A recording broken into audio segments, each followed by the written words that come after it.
let's play a little game called Is It Time to Panic? Miami. Miami. Not yet. Not yet. The answer is no. I know you lost 45-31 to Middle Tennessee State, and that doesn't seem great, does it? No, it doesn't seem great. But here's why you shouldn't panic. It's a first year for your staff. Like, Mario Cristobal has done this. You've got to have a little faith in Mario Cristobal, don't you? You got to have a little faith that you're shorthanded right now. Restrepo hasn't been out there the last couple of weeks. I think that's why your offense has stagnated. Even Nick Saban lost to, who was it, Louisiana Monroe in his first season? So a loss to Middle Tennessee State in Cristobal's first year, I don't think it's going to impact recruiting, and that recruiting is the way out of where you're at. Meanwhile, Mario Cristobal has a great history. Remember, he took over an 0-12 FIU team, and they ended up going to a couple of bowl games before he went up to Oregon. So here's a guy who was 37-15 in Power 5 competition once he got to Oregon, built a program that recruited at the highest level in the Pacific Northwest, and rolled into the shoe and beat Ohio State, one of those top 3 teams I was talking about earlier in the show, with his boys last year, even without Kayvon Thibodeau. This guy can coach. There's also going to be time for Miami to grow. The bulk of their schedule's in November before they see Florida State, Clemson, Pitt. That's in November. So Miami, not time to panic. Stay the course. Stay the course. Who's next? Michigan State.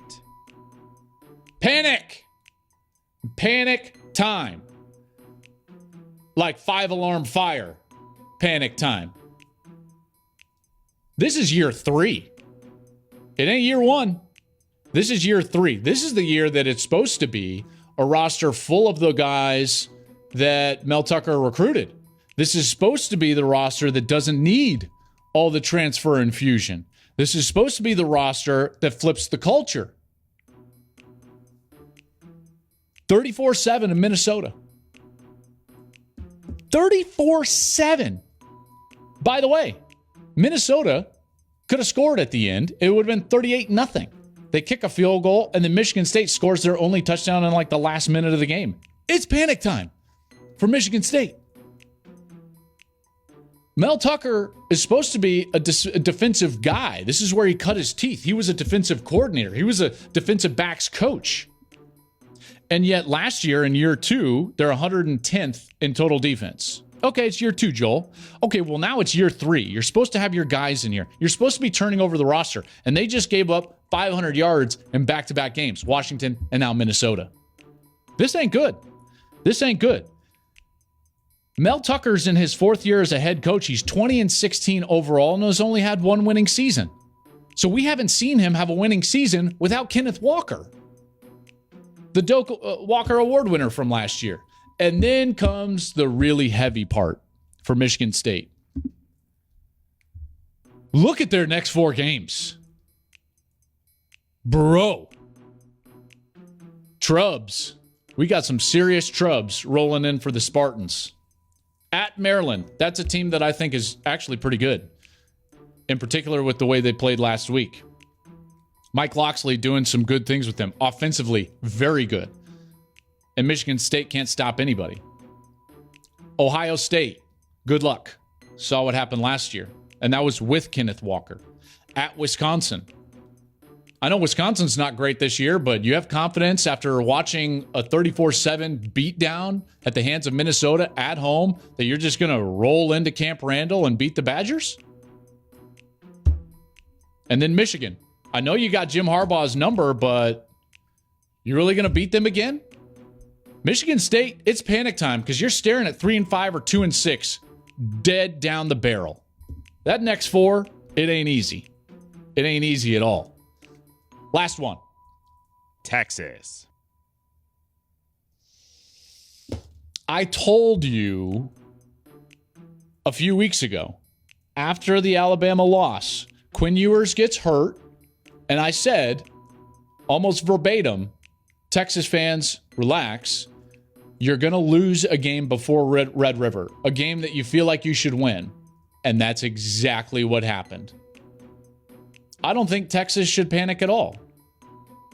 I think Steve Sarkisian is still doing exactly what he needs to do. He's recruiting at a ridiculously high level. Number 2 class in the country right now, currently. 5 top 50 players on the back of last year, the 5th ranked recruiting class in the country. A game in which that game against Alabama, they outplay and should have beaten Alabama.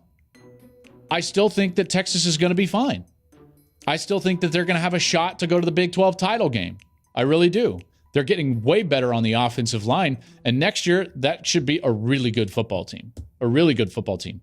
There's one area that I have a little bit of concern with Texas. One. And that is the fact they keep blowing fourth quarter leads. And the same thing started happening to Nebraska. And I was saying the same things about Nebraska. I kept saying like, hey, Scott Frost, he's going to get, like, they're going to get better. Don't worry, relax, Nebraska fans. But then they kept losing those one-score games. They kept blowing leads in the fourth quarter, and that perpetuated itself to the point that, bam, now Scott Frost isn't there anymore. So Texas, you're going to have to start proving me wrong in that regard. You've got to start winning those games as you have a lead late in. All right, you got to start making the plays. I don't expect Bijan Robinson to fumble like he did in crunch time. I just don't expect that. You know, Darnell Jefferson style in the program. He's been carrying a ball around the campus in Austin right now. If I was like a normal student, if you're a normal student at UT and you see Bijan Robinson out there, listen, guy's making a lot of money. Like, go try to hit the ball out. Don't hit him. Do not hit his ribs. I'm just saying, like, go try to knock the ball out, you know? Like Darnell Jefferson and the scene in the program. And if you haven't watched the program, that means you're too young and you need to go watch the program. It's a movie, and you'll love it. Hey, thanks for watching. If you enjoy that clip, make sure you click subscribe somewhere down here. From game highlights to exclusive interviews and rankings, we've got everything you need as a college football fan right here, College Football on Fox.